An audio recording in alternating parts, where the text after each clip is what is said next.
ফ্রান্সের কিন্তু দুর্দান্ত একটা ম্যাচ উপভোগ করেছে ফুটবল প্রেমীরা। ইরাকের বিপক্ষে আসলে জয় পাওয়াটা তো নিশ্চিতই ছিল, কিন্তু গোলকিপারের ভুলেই কি ইরাককে হারতে হয়েছে?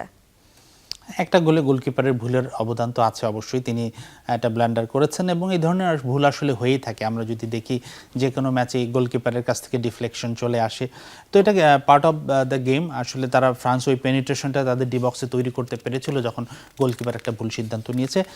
অবশ্যই ভুল তো থাকবেই, যে কোনো গোলের ক্ষেত্রে প্রতিপক্ষের ভুল থাকবে, তবে ফ্রান্সকে সব ধরনের ক্রেডিট দিতে হবে। তবে এই ম্যাচটা থান্ডারস্টর্মের কারণে বন্ধ হয়েছিল, আবহাওয়া খারাপ থাকার কারণে। এই বিশ্বকাপের প্রথম একটা ম্যাচ যেটা 2-2.5 ঘন্টা ডিলেতে মাঝখানে থেমে আবার শুরু হয়েছে।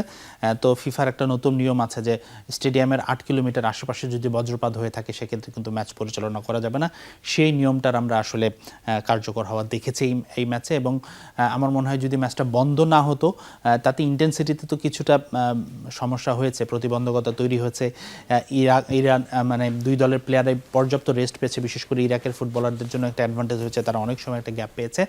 তো যাই হোক, ঠিক আছে, আমরা একটু ম্যাচের স্ট্যাটিস্টিক্সটা দেখাতে চাই, কেমন পারফরমেন্স ছিল দর্শক, সেই জিনিসটাই আমরা দেখাবো।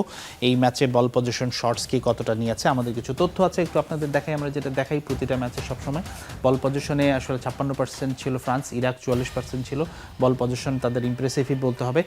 শর্টসের ক্ষেত্রে দেখুন নাম্বারটা কত কম বেশি, 19টা শট নিয়েছে ফ্রান্স, সেই জায়গায় 4টা শট নিয়েছে ইরাক।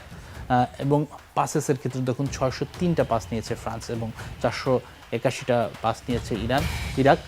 ট্যাকেলসের ক্ষেত্রে দুই দলের সমানে সমানে অলমোস্ট ছিল। এখানে ইরাক কিছুটা এগিয়ে, তারা 16টা ট্যাকেল করেছে এবং আসলে ফ্রান্স 14টা ট্যাকেল করেছে। তো ম্যাচের সব মিলে এটাই একটা অবস্থা ছিল আসলে এই ধরনের স্ট্যাট। তবে ফ্রান্স ডোমিনেট করেছে পুরো ম্যাচেই, সেটা আসলে বলাই যায় এবং স্ট্যাটগুলো সেটাই প্রমাণ করে।